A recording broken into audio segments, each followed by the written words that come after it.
morning everyone. So today we will discuss chapter number 6, spreadsheet and introduction.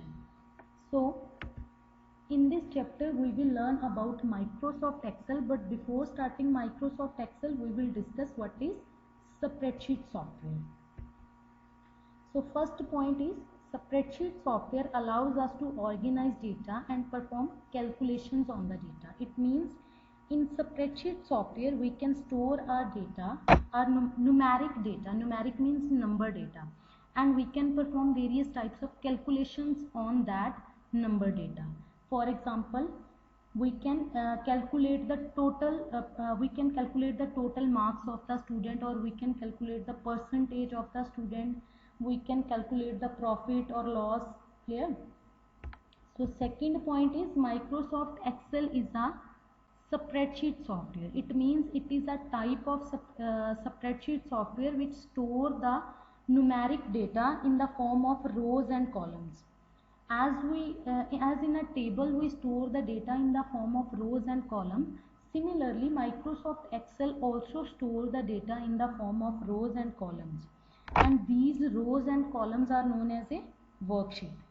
So we can store data in Microsoft Excel, and we can also edit means change the data, and we can also apply formatting means like changing the size of a text, changing the font style, or making the text bold or italic. Clear? Next point is it allows us to represent data in graphs and develop report. It means in Microsoft Excel we can store the numeric data, and we can also represent these numeric data in the form of graphs, or in the we can also create reports from that data. Okay. Next is Excel file is called workbook like a notebook. It means Excel store the data in a file which is called workbook, and it is like a notebook. Next point is each workbook contain worksheet like pages in a notebook. So as I already told you, Excel store the data in the form of file called workbook, which is like a notebook. And as a notebook, if we consider notebook, inside a notebook there are so many pages. Similarly, in Excel workbook there are so many sheets which is similar to the pages in a worksheet, okay, pages in a notebook. So these pages or these sheets are known as a worksheets. Next point is Excel allows us to organize or store data in form of rows and columns.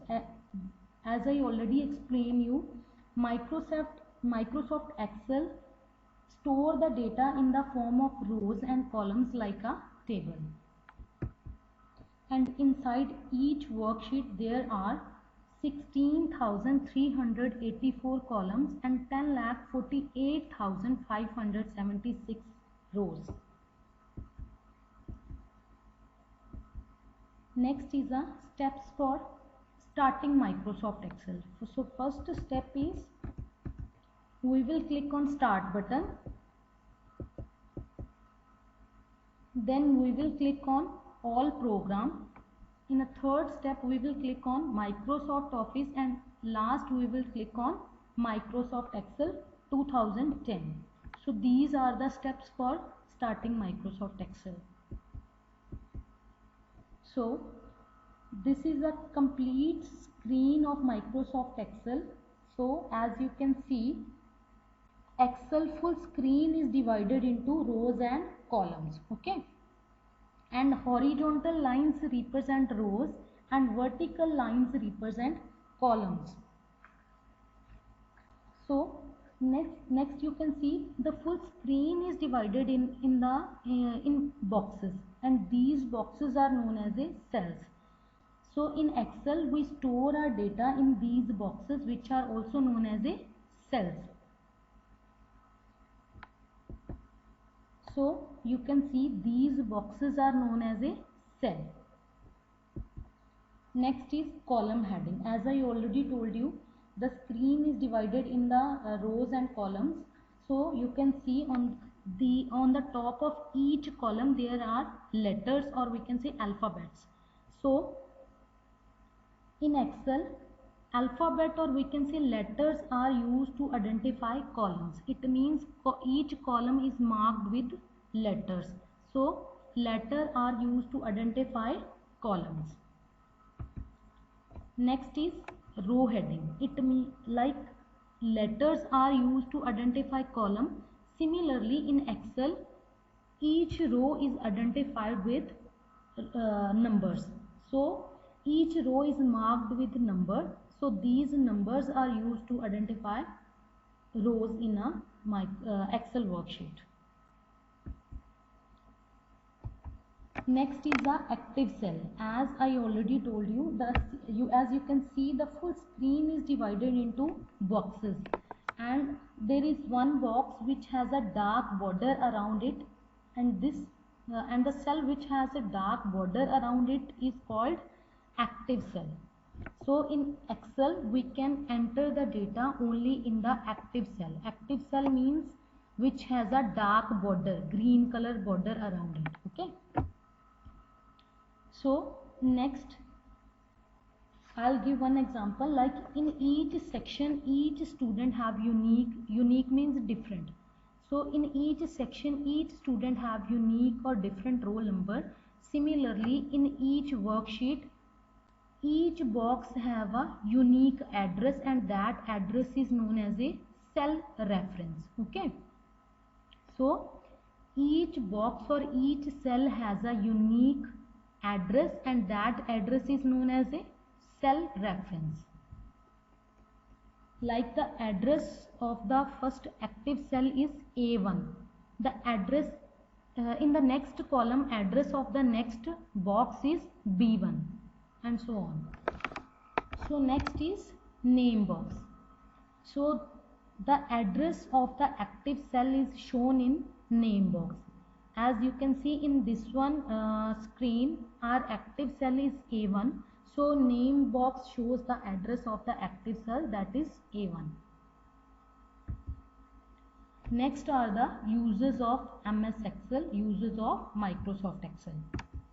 First point is Microsoft Excel is used for manipulating numbers. It means we can manipulate the numeric data in Microsoft Excel. It means we can perform various calculations on the data.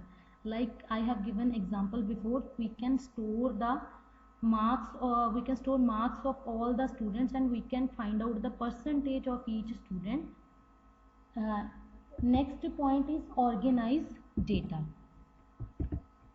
It means we can organize the data in Excel. Excel store the data, or Excel organize the data in the form of in rows and column format. And after storing the data in rows and column format, we can also sort the data. Sort means arrange the data in various way. Like you can arrange your names in alphabetical ways, A to Z or Z to A. Okay. Similarly, you can store the roll number, you can show the roll number in the ascending order or descending order. Next point is Excel store data as workbooks. As I already told you, Excel store data in the form of in file called workbook, okay, which is like a notebook. And like in each notebook there are so many pages. Similarly, in each workbook there are so many sheets which are known as a worksheets. So each inside one workbook there can be 255 worksheets. Okay, and Excel workbook is saved with .xlsx extension. Next point is share data. It means we can organize, we can save our data in Microsoft Excel, and we can share the data with our friends and family by saving the file in the PDF or HTML format.